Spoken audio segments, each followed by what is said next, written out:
Magandang tanghali sa inyong lahat. Tama pala si Tatay Alberto Prio. Si Tatay Alberto ay isang viral na pintor ng Valenzuela City. Kaya naman binisita namin siya upang masilayan ang kanyang mga obra.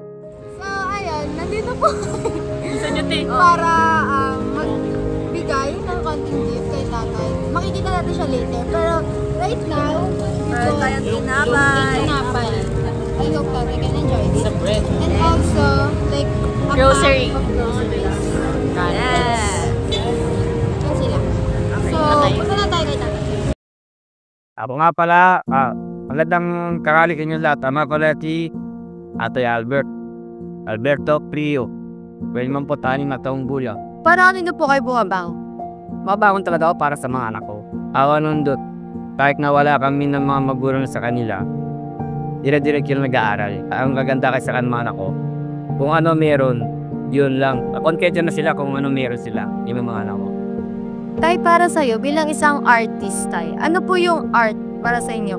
Ang art marami ibig rin. Tinong sa akin, yung nasa loob mo na gusto mong ipakita sa kao, pakita mo sa kanila na yung, hindi lang basta-basta art. Kaya pag gumawa niyan, may dahilan, ninihingi bawat gawa mo. Katulad niyan, aming bawa, like teacher na psychologist, psychiatrist. Kita nyo, pagka meron po yung may isang tao, doon yung ibubuhos, so ano nasa loob nyo, may mga gamit, may pagkain, gawin nyo kung anong gusto nyo, itapas mo dyan, okay, umiyak ka. Parang ganti ng art, hindi mo mailabas dumutad na pakita sa sini. Kung meron mo silang kakayang duman yan, pagpatuloy lang nila o silang mahiya. Hindi naman kagad na pag marunong ka na hindi. Hindi naman talaga yan tinag-aaralan ng school.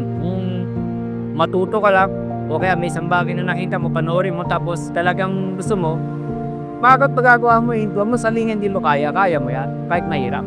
Huling tanong na lang. Ano pong masasabi nyo para sa mga kabataan, sa mga government po, sa lahat po ng tao na posible pong manood nito? Pagdating po sa current na estado po ng arts natin dito sa Valenzuela or di po ay sa Pilipinas in general? Ang masasabi ko lang, totoo lang talaga, safe ng buhay.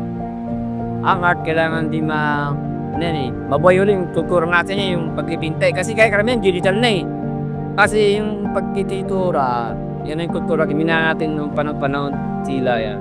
Ang kailangan kasi magsimula dyan ay namamulo sa ating yung gobyerno. Suporta, tulungan yung mga pabakag dito sa Valenzuela. Paano sila nakakapag ng tag.